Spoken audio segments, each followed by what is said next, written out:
السلام علیکم۔ شروع اللہ کے نام سے جو نہایت مہربان اور رحم والا ہے۔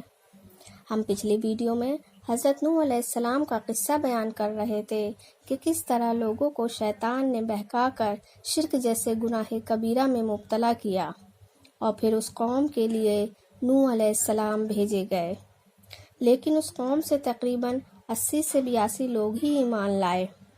قوم اپنی سرکشی سے باز نہیں آ رہی تھی۔ قوم کا دعویٰ تھا کہ اگر تم سچے ہو تو اللہ سے کہہ کر وہ عذاب لے ہی آؤ جس کی تم دھمکی دیتے ہو۔ بہرحال جب قوم ایمان نہیں لائی اور آپ کو بہت زیادہ تنگ کیا، آخرکار تنگ ہو کر آپ نے اس قوم کے لیے اللہ سے دعا کی کہ میں بے بس ہوں، تو ہی میری مدد کر۔ میں نے دن رات اس قوم کو سمجھایا، لیکن الٹے یہ لوگ ہماری جان پر اتر آئے۔ تو آج ہم اس عذاب کے بارے میں بتائیں گے جو اس قوم کے اوپر آیا، یعنی طوفان نوح کے بارے میں۔ اللہ تعالیٰ نے وحی بھیج کر نوح علیہ السلام کو بتلایا کہ تمہاری قوم سے جس کو ایمان لانا تھا وہ لا چکے ہیں، اب کوئی ایمان نہیں لانے والا۔ تم ہماری نگرانی میں ہماری وحی کے مطابق ایک مضبوط کشتی بناؤ۔ اللہ تعالیٰ کے حکم میں نوح علیہ السلام کشتی بنانے لگے۔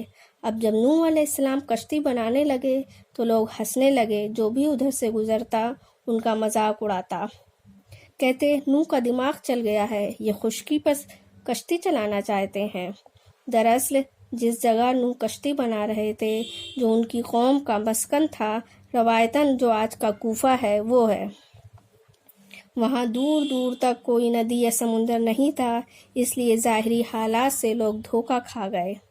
اب کشتی کتنی بڑی تھی اس کی کوئی ڈیٹیل نہیں ملتی ہے۔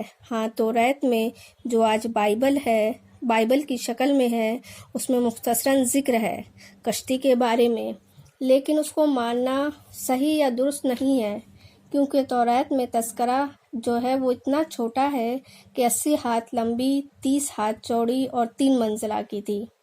یہ بہت چھوٹا تذکرہ ہے، کیونکہ اللہ نے جب عذاب دینے کا فیصلہ کیا اور کشتی بن گئی تو کہا کہ ہر جوڑا جو جانوروں کا ہو سب کا ایک ایک جوڑا کشتی میں سوار کر لو، یعنی ہر جانور کا ایک مادہ ایک نر، ساتھ میں نباتات اور پھلوں کے پودے بھی رکھ لو۔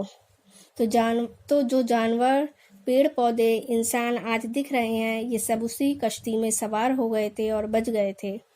اندازہ اسی بات سے لگائیں کہ اگر 2 ہاتھی بھی سوار ہو جائیں تو کتنی جگہ لے لیں گے۔ بہرحال کشتی بہت بڑی رہی ہوگی، لیکن کتنی بڑی اس کا علم صرف اللہ کو ہی ہے۔ خیر، ادھر کشتی بن کر تیار ہوئی، ادھر عذاب کا حکم آ گیا۔ نوح علیہ السلام کو حکم ملا کہ ہر قسم کے مویشی اور جانوروں کا ایک ایک جوڑا، اور نباتات اور پھلوں کے پودے۔ ان تھوڑے لوگوں، روایت کے مطابق جو 80 سے 82 لوگ ایمان لائے تھے، اور گھر والوں میں سے جو ایمان لائے تھے، ان کو کشتی پر سوار کر لو۔ گھر والوں میں 3 بیٹے ایمان لائے تھے جو سوار ہوئے۔ حضرت نوح علیہ السلام کی بیوی اور سب سے چھوٹا بیٹا کنعان ایمان نہیں لائے تھے، اس لیے ان کو سوار نہیں کیا، اور ساتھ میں اللہ نے حکم دیا نوح علیہ السلام کو کہ دیکھو جس نے شرک کیا، جنہوں نے کفر کیا، ان کی سفارش نہ کرنا۔ اچھا، نوح علیہ السلام کی جو قوم تھی وہ اتنی جھٹلانے والی اور جھوٹ بولنے والی تھی کہ حضور صلی اللہ علیہ وسلم نے ان کے بارے میں فرمایا ہے، بخاری شریف کی حدیث ہے کہ جب ان کو روز قیامت نوح علیہ السلام کے سامنے لایا جائے گا تو یہ وہاں بھی جھوٹ بول دے گی کہ نوح نے پیغام ہی نہیں پہنچایا، یعنی آخرت کے دن بھی یہ قوم انکار کر دے گی کہ نوح نے ہم تک اللہ کا پیغام پہنچایا ہی نہیں، جبکہ رب العزت غیب کا جاننے والا ہے۔ پھر اللہ تعالیٰ امت محمدیہ کو لائے گا اور امت محمدیہ سے پوچھے گا کیا نوح نے اپنی قوم کو پیغام پہنچایا تھا؟ تب ہم لوگ گواہی دیں گے کہ ہاں، نوح علیہ السلام نے پیغام پہنچایا تھا۔ اور ہمیں کیسے پتہ چلا؟ قرآن کے ذریعے پتہ چلا، اور قرآن میں جو اللہ نے بیان کیا ہے اس میں کچھ غلط اور جھوٹ تو نہیں بیان کیا۔ بہرحال اب اللہ کا حکم آ گیا، عذاب آ گیا۔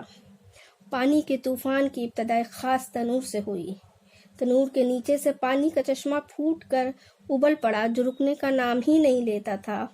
پھر ایک طرف آسمان سے موسلا دھار بارش برسنے لگی اور دوسری طرف زمین میں جگہ جگہ سے پانی کے چشمے ابلنے لگے۔